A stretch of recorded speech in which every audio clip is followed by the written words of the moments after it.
They're needed to compete, so we're discussing youth sports physicals. Our guest, Dr. Scott Berger. He's Chief Medical Officer for University of Maryland Urgent Care. This is the Live Greater podcast series, information for a healthier you from the University of Maryland Medical System. Thanks for joining us. I'm Joey Waller. Hi, Dr. Berger. Welcome. Thank you for having me. Great to have you. Appreciate the time as always, Doc. So first, what are, for those unaware, Maryland's requirements regarding sports physicals for school-age athletes? Yeah, so every school-age athlete needs to have an annual physical performed to make sure that they are healthy and safe to participate in athletics. And so that means kids starting at what age? Most kids, it starts around age 8, depending on what sport they're participating in. But there are some subtle differences. Some programs, private programs, require it maybe a little bit younger or a little bit older. But generally, we start seeing them around 8, somewhere between 8 and 10 years of age. And explain, if you would, please, why are sports physicals so important for kids and teens who play, even if they feel healthy? Yeah, it's really important to make sure that kids are physically prepared and safe to participate in athletics, and also to review their history as well as their family history to make sure that they're safe from that perspective. And I'll go into a little bit more detail.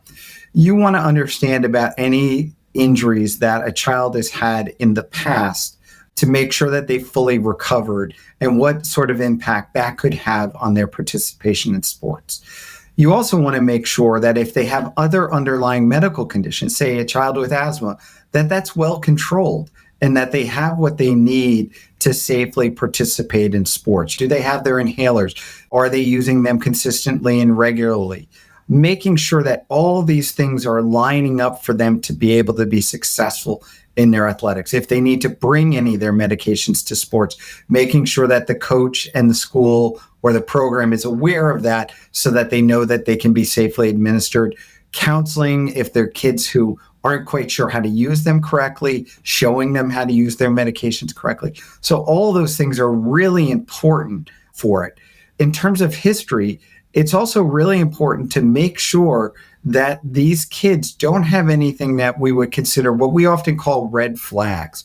So is there any family history of something that could be genetic, right? Or is there anything in that child's history, or have they had repeated episodes of passing out while playing athletics? Did they get chest pain with athletics? Anything that could potentially need further evaluation. And thank goodness the frequency with which those things are identified is relatively small. But if you miss them, they can be absolutely catastrophic. And I think we've all heard those stories from time to time. And for something and that's why we do this, to just make sure every kid is as safe as they can be to participate in those sports.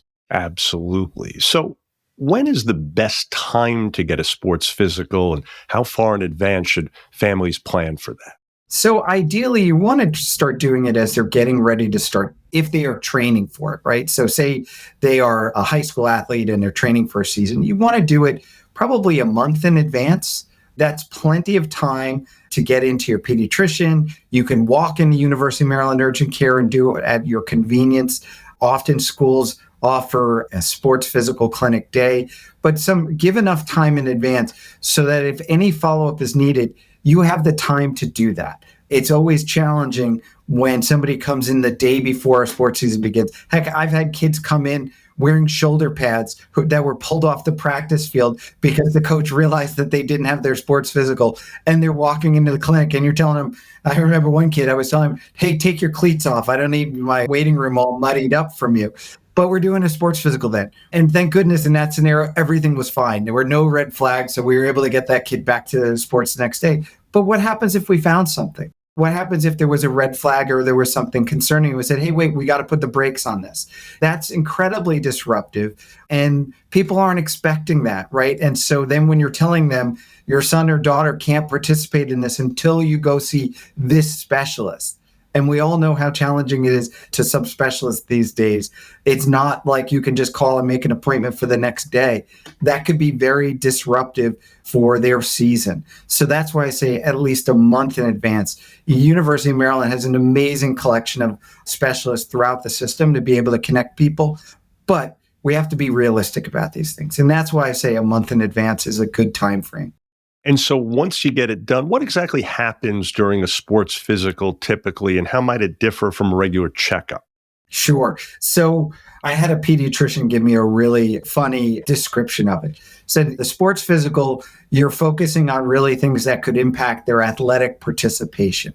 You're asking about injuries. We're talking about things like we've referenced before. Are you getting dizzy spells when you exercise? Are you having chest pain? Is there any family history? Do you take any medications? If you've had injuries, how have you recovered from them? And then doing a physical exam around it. What she joked with me about with like a teenager sports physical, which is probably our most common, is a lot of times their annual physicals have a lot more to do with sex, drugs, and rock and roll. And as she meant that, they're checking the overall child and understanding their overall physical, mental health, understanding, making sure that they're safe, and spending a lot more time with them to make sure that they're in the right place. If it's the right age, they're also checking about their vaccination status, all the complexities that go into adolescent care that far exceed what you're doing in a sports physical. You touched on this earlier, but perhaps some more detail would be helpful. What kinds of issues commonly can a sports physical uncover that parents or their kids may not know about, and how can that head off a potential more serious condition or injury before it happens? Sure. A lot of times, maybe a child was diagnosed with a sprain of the knee before, or not diagnosed, maybe they just took care of it on their own at home.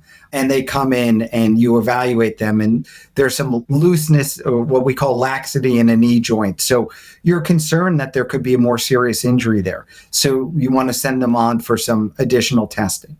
Or a child that's had a couple of head injuries in the past, and now they're going to participate in sports again. And so you want to talk to them about their risks and what they should do to protect themselves and to be mindful of these sorts of things. A lot of it is about education and what I call anticipatory guidance for the athlete and their family to do their best to prevent future injuries. Those are really kind of things we're focusing on.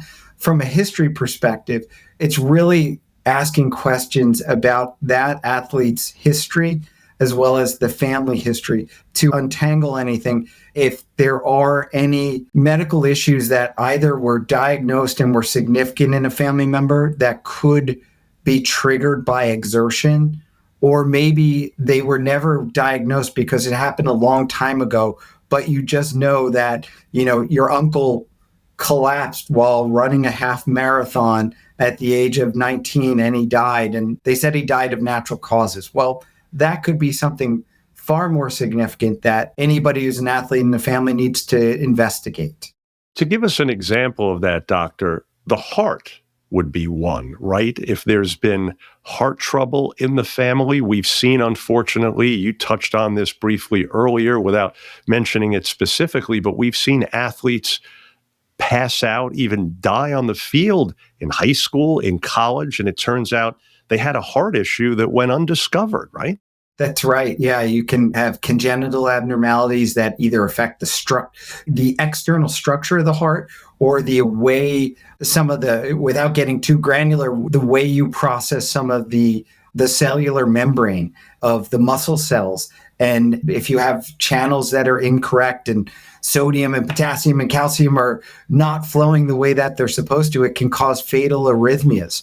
So these are the sorts of things that you sometimes only find out about when tragedy strikes, but that's why we try to ask as many questions as possible.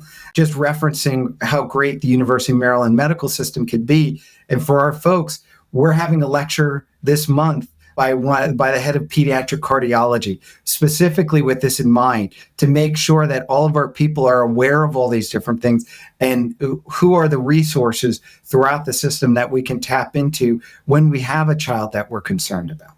Well, that sounds great. So in summary here, what's your best advice for those joining us that may be putting off a sports physical so that they just go ahead and get it done? And most importantly, doctor, so that they don't wind up waiting till the last minute and showing up in your office with shoulder pads or cleats, as you mentioned earlier, right? No cleats.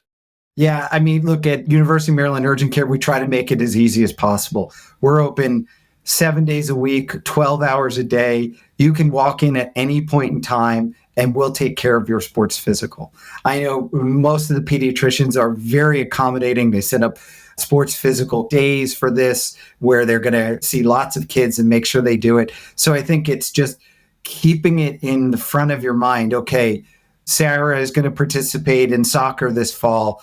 I should put something on my calendar to remind me a month before the year begins, and just have it repeat every year so that it just reminds you to do that. We want to get these kids in early. We want to make sure that they're healthy and they can participate safely. But just as we said, come in when you can, but come in as early as possible. And also, once you get it done, and if you've got that clean bill of health, or maybe there were some issues that were properly addressed, it provides peace of mind, doesn't it? I'm ready to go here. Yeah, I hope so. Part of the goal is to let them know that they're in a good place to be able to participate, but also to let them know that we're a resource if something were to go wrong, that if they have an injury during the season, they can come into University of Maryland Urgent Care, be seen right away, get the follow-up if anything is needed beyond the care that we can deliver, and get them back out on the sports field as quickly as possible safely. Well, folks, we trust you're now more familiar with the importance of youth sports physicals. Dr. Berger, keep up all your great work, and thanks so much again. Thank you. And please check out the show notes to learn more about University of Maryland Urgent Care services and locations. You can find more shows just like this one at umms.org/podcast on YouTube or on your favorite podcast platform. If you found this episode helpful, please do share it on your social media. Thanks so much again for being part of Live Greater, a health and wellness podcast brought to you by the University of Maryland Medical System. We look forward to you joining us again.